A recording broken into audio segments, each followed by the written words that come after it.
Folks, what's crack-a-lackin'? It's Fendon Breezy here, your favourite neighbourhood person. Today's video, there's going to be no memes or funnies or anything, not that there ever is, but, you know, I'm just going to be basically waffling about Silent Hill.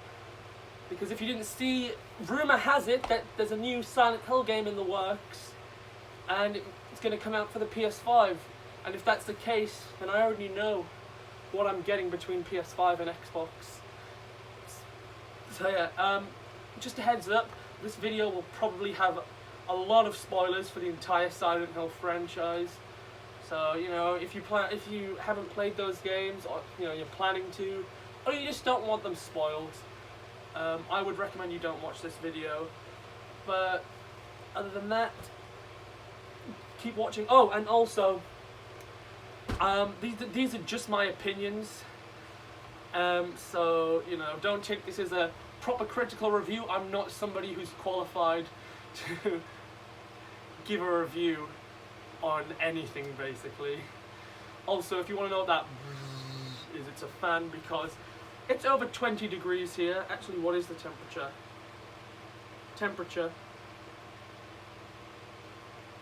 It's about 25 degrees outside. Yeah, so it's basically extremely hot by UK standards. So I'm slowly dying. But anyway, without further ado, let's get into this. So we'll start off with Silent Hill, the original one. This came out in 1999, and when it did, much like Resident Evil before it, it completely changed survival horror. Like, because Resident Evil, like, I'm not particularly fond of the original game. I like Resident Evil as a whole, but I'm not particularly fond of the original game. I don't think it's aged too well, and I think there's definitely a lot of, you know, just, I don't find it even to be that scary at times. But Silent Hill is one that is a game that consistently manages to creep me out time and time again. I'm on my third playthrough now, I think, and you know, it still gets me.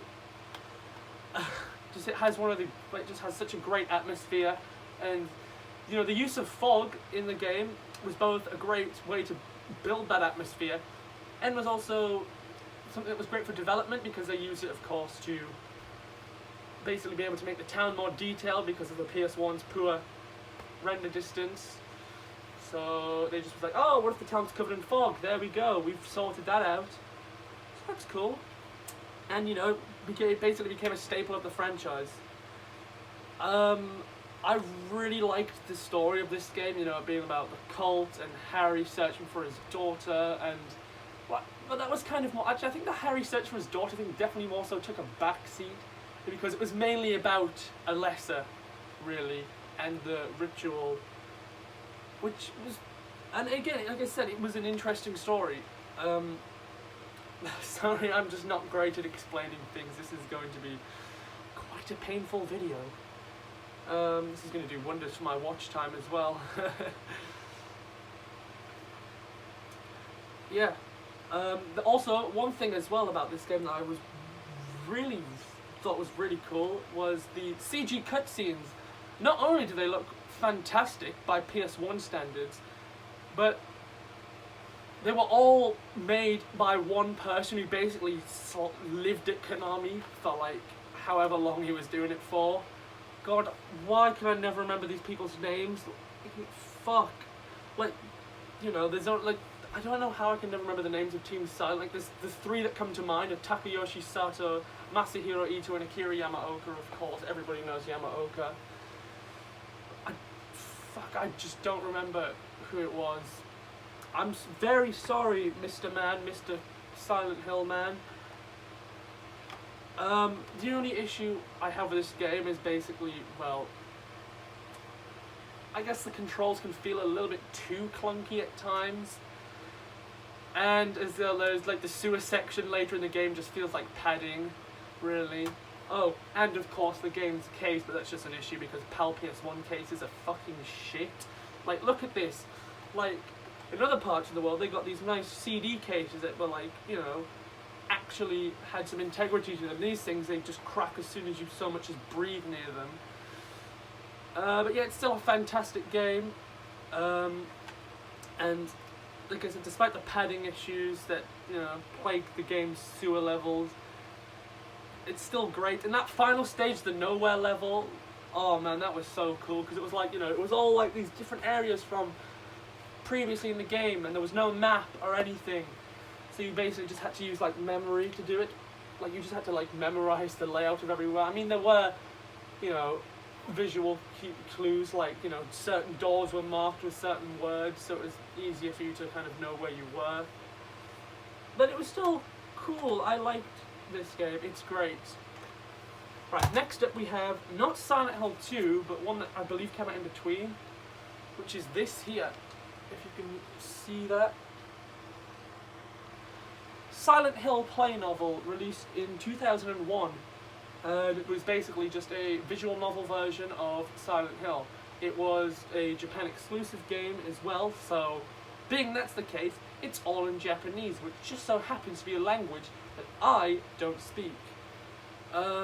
Yeah, I mean, there are fan translations online, so I can probably give it a playthrough that way. But I don't know, and it's also, well,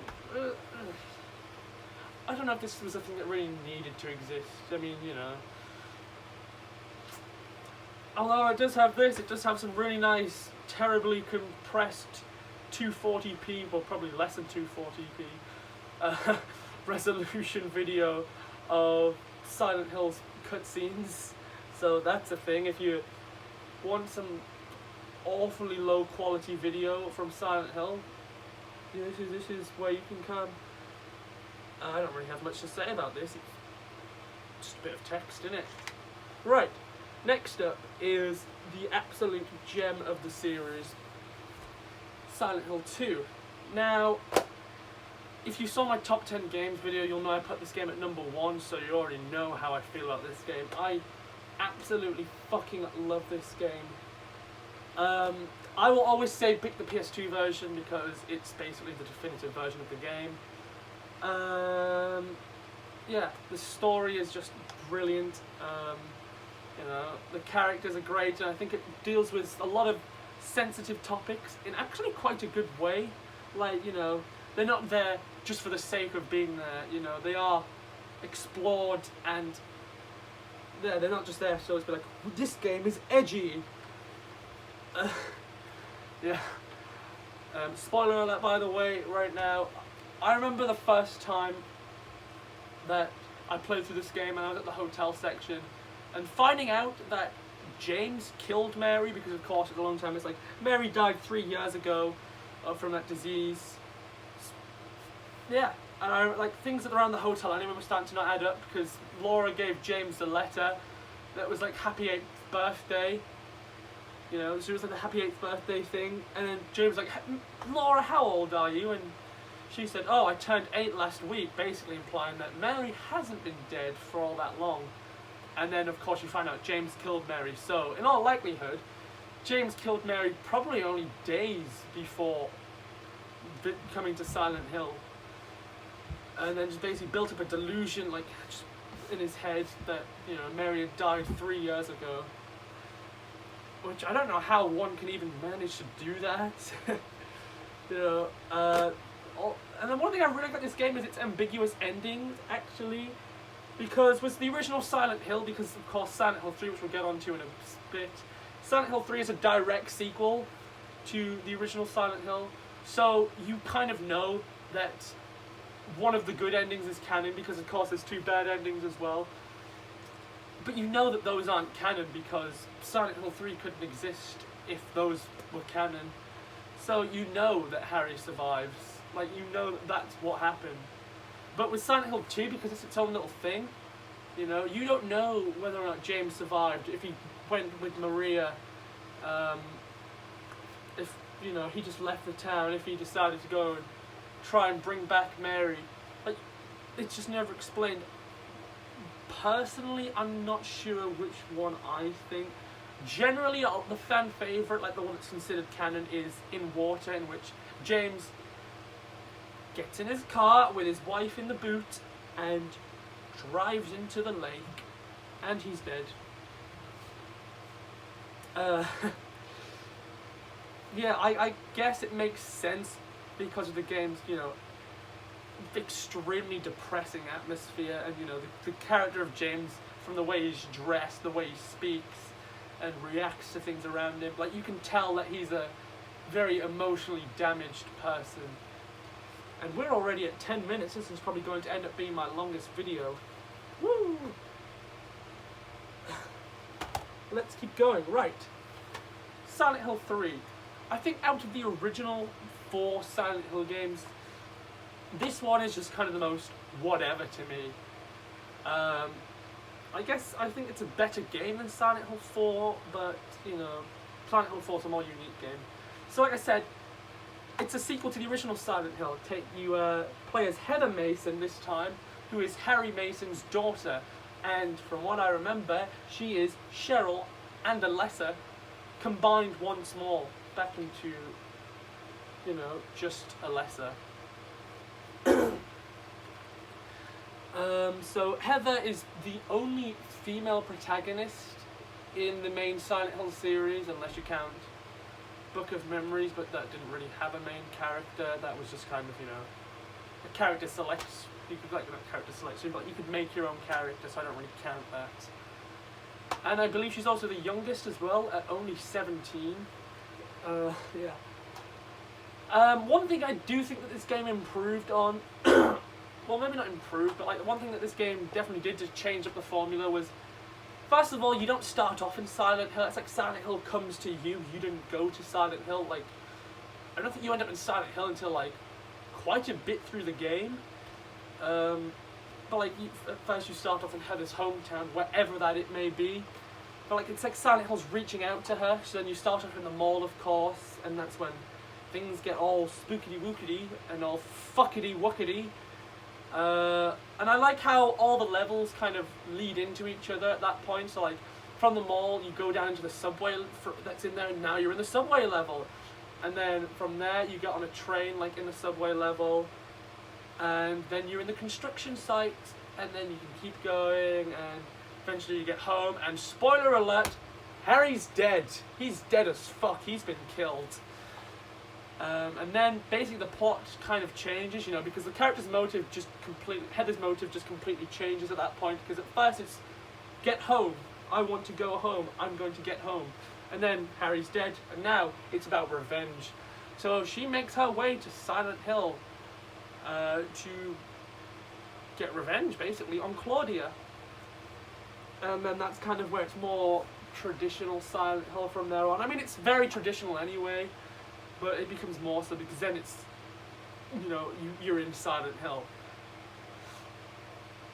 And I think one thing I didn't like about this game was just how restricted I felt in the actual town itself. Like, when you're out exploring, like, it's extremely foggy. Like, it's always been foggy in Silent Hill, but visibility in this game especially, like, when you're out in the town, is just, there is none, basically.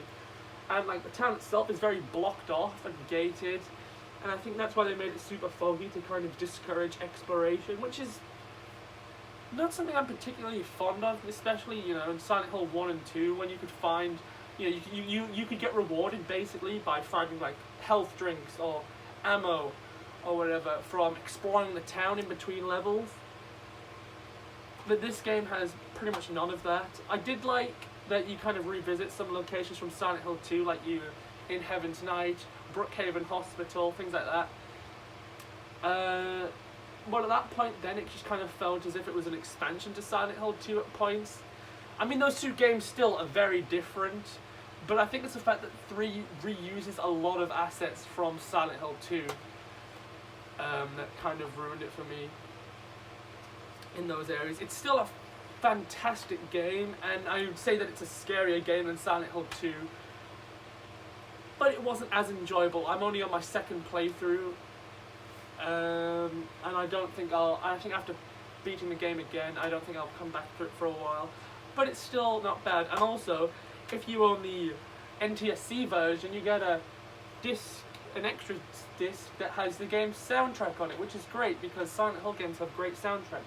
This isn't the NTSC version though, it's the PAL version, so I just have the game. Ow, I closed it on my fingers.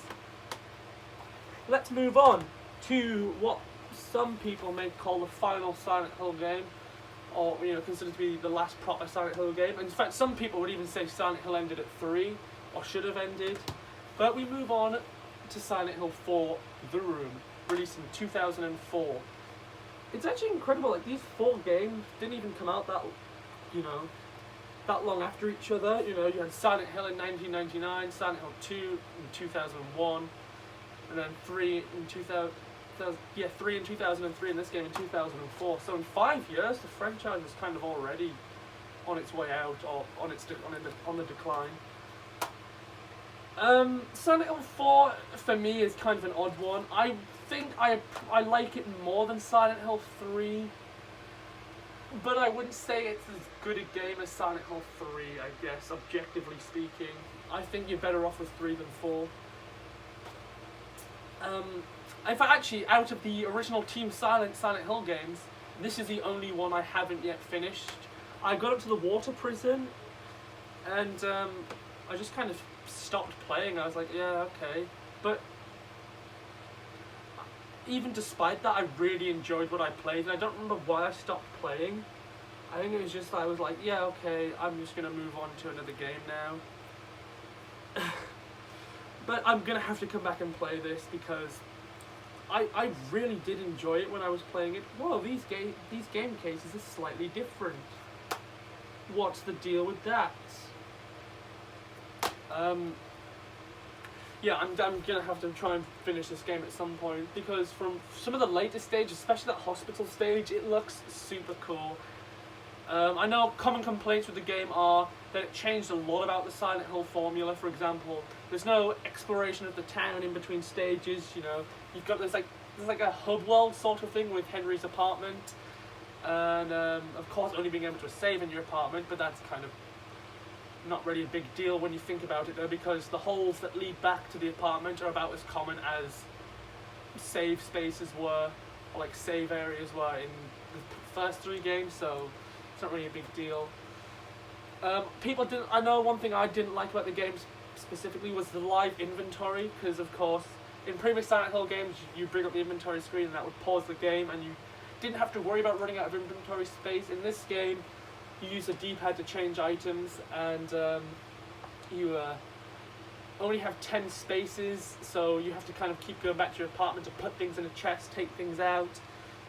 Which, yeah, I wasn't particularly fond of that either, but it's whatever. It's still a great game. I would still recommend giving it a try if you're into horror. Yeah. God, this is such a shit fucking video, isn't it?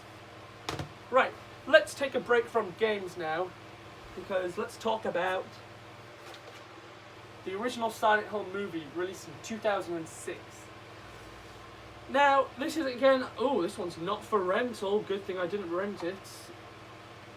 Now, this is, I'm not sure how I feel about this movie. I think I would, I think I like it. Yeah, I think I'd say it's an alright movie, because with the first movie, a lot of people, do criticize that it wasn't very well written, especially Sean Bean's performance. He can't do an American accent to save his life.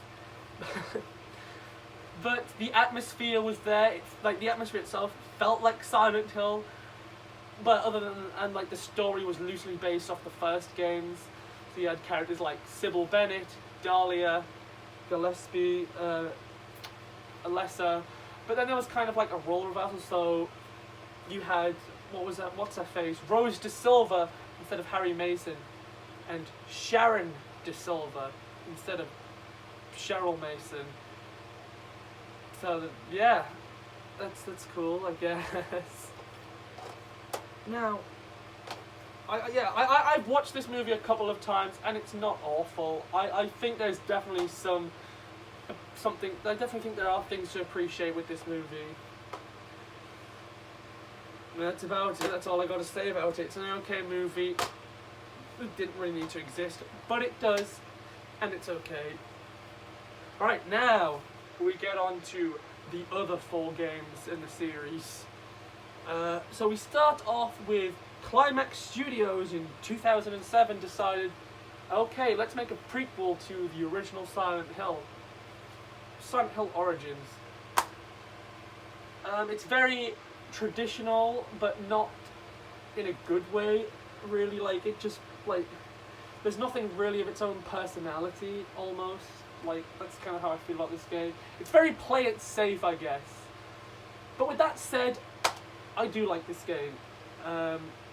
It's definitely not as good as any of the 4 games before it. But I think, you know, of course, this was the first game to be developed without the original developers.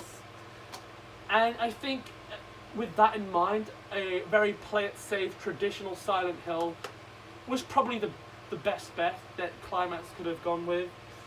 Because, you know, you don't really want to turn people off by completely changing everything, like, right out the bat. That was not what I want to say. You know, right off the bat.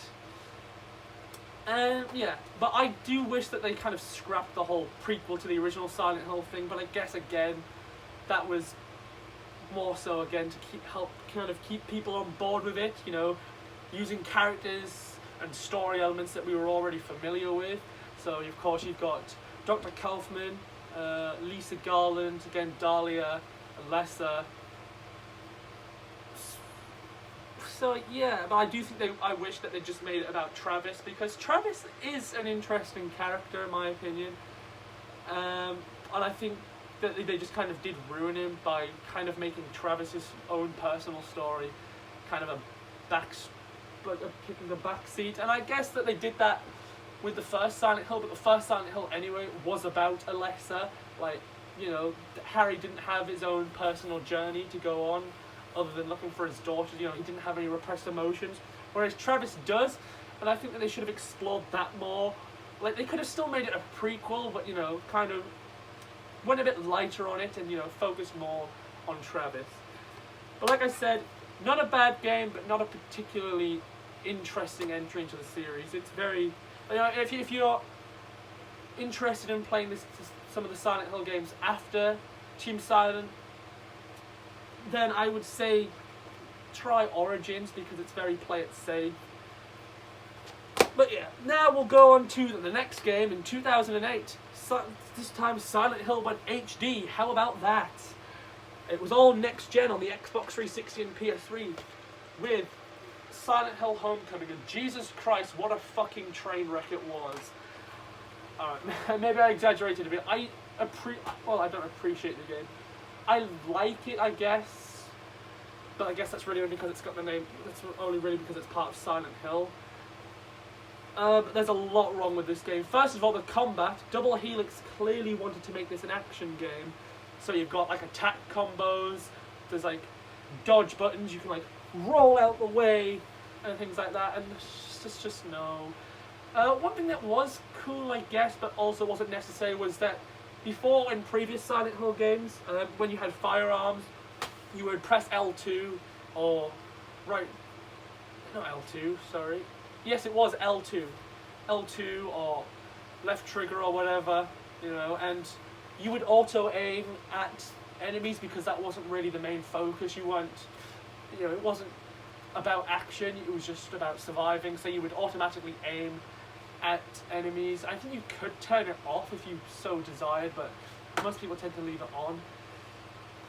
Silent Hill Homecoming did change that. Like I said, they made it so instead you would have to, like, once you went into firearms and you pressed the aim button, you would have to manually aim it yourself, which is cool, I guess, and I guess it kind of fits with the main character being a soldier, which is this guy, Alex Shepard's big character thing. He's a soldier. He was in the army. Except he wasn't, because he was in a mental hospital because he killed his brother. So, yeah. How about that? I think this game, like, because Silent Hill Origins, like, it felt like it was trying to plagiarize some of Silent Hill 2, but at least it changed it. Like, the nurses were at least slightly different in design, and they didn't outright steal Pyramid Head. They had their own version, which was the Butcher. But Silent Hill Homecoming is like, you know what? We could do that, but what's the point? We'll just use the nurses from Silent Hill 2, and we'll use Pyramid Head. Because, like, he appears, like, twice in the game for literally no reason. He just shows up and then leaves. Like, there is no reason for Pyramid Head to be in this game. Like, it just feels like fan service, but it's not particularly something that you would want because of what Pyramid Head represents to James. Like, you know, it was very personal with James about his desire to be punished for killing his wife. So the fact that Alex sees Pyramid Head just makes absolutely no sense. But whatever. And also, this was a very confusing game to me as well at points. Like, I was like, what? Right, so I fell asleep, now I'm in Silent Hill. Oh, now we're not in Silent Hill anymore. Okay, where are we now? Oh, we're back in Shepherd's Glen. What's this? Okay, what's the deal with everything here? And just honestly, sometimes it was just like, what's the point anymore? Overall, I wouldn't say it's a bad game. Like, I think you could get some enjoyment out of it, but I would say it's a bad Silent Hill game. Yeah. Let's move on. Let's just get out of this. Oh, looks like Climax is back in the year 2009 or 2010. I don't know. I think, yeah. With Silent Hill Shattered Memories. This was expensive, by the way. It was like £70 to get the PS2 version. Yeah, Climax is back. They were the ones responsible for Silent Hill Origins, and they did an okay attempt first time round. Silent Hill Shattered Memories is a reimagining of the original Silent Hill. So yeah, right off the bat, you can kind of see my issue with Climax is that they seem to be, sticking a little bit too close to continuing the legacy of the original Silent Hill. The first game was a prequel. This one's a reimagining. So, but with that being said, it's a really, really good game actually. I don't think it works as a horror game because they made the main character Harry Mason, same Harry from the original game. Funnily enough, with it being a reimagining and all, they made Harry defenseless in this game. You can't fight back against enemies, and on top of that, enemies only appear in the other world, so that kind of makes me question certain mechanics, like being able to control the speed at which you open a door so you can open it, and then peek through with a torch to see if anything's there, but what's the point because you know nothing's going to be there. But like I said, despite it not being particularly scary, it's a really good game. I haven't finished it yet, but I'm close to. It's one of the like 3 Silent Hill games I haven't finished. That's like Silent Hill 4, this game, and Silent Hill Downpour. But yeah, I'm really enjoying this game so far. I didn't think it warranted the big psychology warning. This game psychologically profiles you as you play because it's not that impressive. I mean, it's cool the way the game changes based on your actions. Like in the therapy sections, in the therapy segments, like if you pick certain options, the game will adjust. Or if you spend long periods of time looking at certain posters with booties on them, you know, things start to happen. And it also affects the ending you get, which, again, spoiler alert, named Shattered Memories, it makes sense that this game is a memory, which it is, and you expect that Harry's the one in the therapy, but it's actually Cheryl Mason, because as it turns out, Harry died in that car crash. Yes, I spoiled the game for myself, and I do regret it. I'm not particularly bothered though. I think I would have, like, I don't think it would have felt as bad. I think I would have felt worse if, say, I found out that James killed Mary. But, you know, this is a game that's worth playing, I would say, if you haven't. I did like the new Otherworld design, because Silent Hill in the Otherworld had always been like these warm red, oranges, rusty, bloody, metallic grates, whereas this game, everything freezes solid. You know, people, you see like, there's ice, it's like whoomph, and it shoots out the ground. That's the sound it makes as well. It goes whoomph. Yeah, I think it was interesting to see a Silent Hill game with a cool colour palette instead of a warm one. The Otherworld segments actually, though, weren't particularly great. They were just amounted to aimless running until you tried to find the end. There were some puzzles in there, and they were all good. Actually, the puzzles in this game, that's something I need to say. You know, they took the focus off, because taking the focus off combat allowed them to double down on the exploration. And I think with that being said, you know, that sets a new high for the franchise in the exploration area, because, like, you know, there's so much to do, like so much to see, and there's all these like trinkets you can collect that will help to. I think I don't remember what they do. I'm sorry, I haven't finished this game, but it's not bad. Also, my PS2 copy's in Dutch because seriously, fuck trying to get a UK copy of the PS2 version of Shattered Memories. That's just not going to happen. But yeah, a lot of people consider this to be the best non-Team Silent Hill game, and it's easy to see why, because it is actually a genuinely brilliant game in its own right. So, I wouldn't actually agree with that. So we'll move on now to the final. I mean, it's not the final, because there's one more game after it. But seriously, fuck that other game. We're going to the final original Silent Hill game. Well, not original. You know what I mean? Final main Silent Hill game. That's what I was looking to say. Silent Hill Downpour. I don't have a PS3 copy yet. But Silent Hill Downpour. Oh look, it's all in German. Wow, they call me the international person. Look, ein Stadt named Silent Hill, in der es war Furcht und Qual. I'm sorry, I can't speak German. What does it say? A town named Silent Hill, where fear and torment are inescapable. Oh, the prisoner or convict Murphy Pendleton. I'm sorry, like I said, I don't speak German. Anyway, but that other side, this is my favourite Silent Hill game. It's come out after Silent Hill 4. It's interesting though, because again, it's very divisive. And I think it's kind of a weird parallel between Silent Hill 4, really, actually. Because when you look at this is the Silent Hill 4 of, you know, the other 4 games. You know, because it's very divisive. I personally love this game. A lot of people don't like it because they say it's buggy, it's got terrible frame rate, you know, it's not very well optimized. And I can see all that, and yes, there's a lot of like screen tearing and frame stutters. But the 360 version isn't as bad as the PS3 version, so I've heard. And I've got the 360 version. Honestly, yeah, the game runs decently. And it's been really cool. In fact, actually, this is the only Silent Hill game, you know, post-Team Silent, that doesn't use anything from any of the other Silent Hill games, or like from Silent Hill 2 or Silent Hill 1. There are no characters in here. Look, there are no returning characters in here. No reused enemies. No Pyramid Head. It's all its own thing. You know, this was great. You know, 2012. Way, Silent Hill looks like it's on the comeback. Well done, Butcher Games. That's cool. And I've really been enjoying this game, although it's the one I've played the least.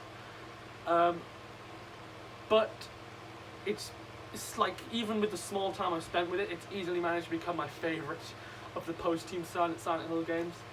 So if I was to rank them, actually we should do that at the end. I should rank the Silent Hill games. That would be awesome. Anyway, let's move on from Silent Hill Downpour because I haven't spent much time with it. Right, there's like this other pile of stuff. Actually, before we move on, there's something interesting I want to show you. This. No, it's not a copy of Outrun 2, it's the official Xbox magazine, Game Disc 35, play 7 new Xbox games. I only bought this because it has a demo for Silent Hill 4 on it. There you go. How cool was that? Right. Ooh, okay, also in 2012, thanks to our friends at whoever it was, Hijinks Studios, we got this, the Silent Hill HD collection. Now, I don't know about you, but I wouldn't say it's much of a collection when the only games on there are Silent Hill 2 and 3. And, you know, like, I get the deal with porting PS1 games, it's not particularly easy. But, like, you could have at least put Silent Hill 4 on there. I mean, only 2 games, seriously. And even then, like, here's the real kicker.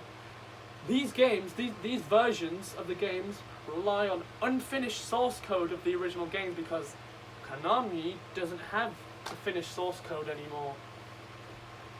And I know people give Hijinks a lot of shit for this, but, you know, they can't be fully to blame. I'm sure they tried their best with what they had, but, you know, they're working with unfinished versions of the games. So it's not going to be particularly easy, especially when you look at Silent Hill 2 with the fog. Silent Hill 2's fog looked fantastic on the PS2, and it wasn't that far behind on the Xbox version either. But this one here is literally just a grey wall, so that wasn't a very cool thing. What else? Oh yes, I remember. They recast every single voice actor for both Silent Hill 2 and Silent Hill 3. It's not as bad with 2 because you can pick between the original the original cast and the HD cast.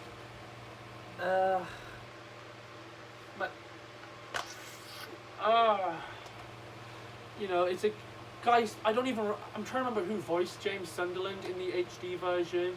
Because it was Guy Seehey in the original one, and that, Guy Seehey's performance, whilst definitely not, it was definitely nothing to get, too worked up over. It wasn't fantastic. In fact, I would say it was mediocre at best. But it sounded like James, it sounded like how somebody would sound in his situation.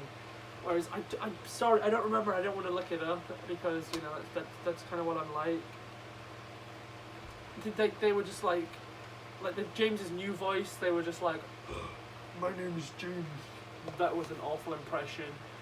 But you get what I mean. It just doesn't sound like him. It just sounds like a generic video game man with a gun. Silent Hill 3 had it much worse off though, because not only could playing Silent Hill 3 crash the game, which they never released a patch for on the Xbox 360 version, but there is no option to use the original voice cast, so you're stuck with the new lot, which isn't great. And I mean, yes, like I said, the new cast do a better performance, but they just don't sound like their characters. Their voices just don't fit. I would say, I guess these versions are passable. You can still play these, I would say Silent Hill 2 more so than 3, but you can still play these games on here, on the HD version, and you can get a rough idea of what the original experience would have been like. But if you can, I would say steer clear of these versions. Right, what else? Finally, not finally, because there's 2 more things, but 2012 again, that's right, 2012, what a year for Silent Hill. We have this is the final Silent Hill game to be released. I mean, there was PT as well, but I don't have PT, and also that Silent Hills was cancelled, like I said. I think I said, I don't know. It's been a while, hasn't it? About 38 minutes, to be specific. But we had this. Silent Hill Book of Memories. Ooh, that's a game. Okay, first of all, from a game standpoint, it's okay. It's a generic dungeon crawler. From a Silent Hill standpoint, it's a dungeon crawler. Why? That's not what Silent Hill's about. At least all the other non-Team Silent Hill games at least tried to stick with survival horror. They at least tried. This game doesn't. It's literally a dungeon crawler. It is not good as a Silent Hill game. I've played the first few levels, and it's not, like I said, it's an okay dungeon crawler, but I'm not particularly fond of those types of games, and especially not one in Silent Hill. I think this game would have been received much better if they just got rid of that there. Oh, it doesn't say Silent Hill anymore. Oh, it's just a standalone game. It's Book of Memories. It probably would have done a lot better. Yeah, that probably would have been received better. Oh, it's in there. There's the game and the manual. So, yeah, it was kind of a bit of a kick in the balls, really, especially since Silent Hill had been on the decline for a while now, despite the later teams. I can't speak. I'm sorry. Despite some of the later non-Team Silent Hill games actually being quite good, most notably Silent Hill Downpour and Silent Hill Shattered Memories. They were both good games. This was just let's just not be good. Finally, the last thing we had to talk about great, because we're 40 minutes in, is what is apparently quoted as film of the year, which it really wasn't, is Silent Hill Revelation. So this acts as sort of a sequel to the original, and also, of course, as a movie adaptation of Silent Hill 3, which I guess works because, of course, the original movie was like based off Silent Hill 1, but the issue is now, like, of course, they've changed a lot of the characters' names, and they also tried to keep into the original characters, so you've still got Rose De Silva, you know, you've got Rose De Silva still and Sharon, but now you've got the father, who I don't remember his original name, who's now going by Harry Mason with his daughter, Heather Mason. So basically we're saying that those aren't their real names because they're trying to hide from the cult of Silent Hill. And it just doesn't work, this movie. It just doesn't have the same atmosphere that the original movie had. It doesn't feel like Silent Hill. It just relies too much on jump scares and not enough on actual tension being built up. Yeah, and Vincent's character as well was completely changed. Like the Vincent in this movie is not the Vincent in Silent Hill 3. And it, again, like I said, it was, it just wasn't great. On the eve of her 18th birthday, that's not right. She was 17 in the game, wasn't she? I don't even want to keep talking about it. I'm sorry, I just hate this movie. I've seen it like twice, I think. And it was just not good. I probably won't watch it again for a long time. That's it. We've reached the end of the video. And yes, as I expected, this is my longest video. I just hope it turned out well, because I don't particularly want to record 42 minutes again. Anyway, thank you for watching, if you actually are at this point in the video.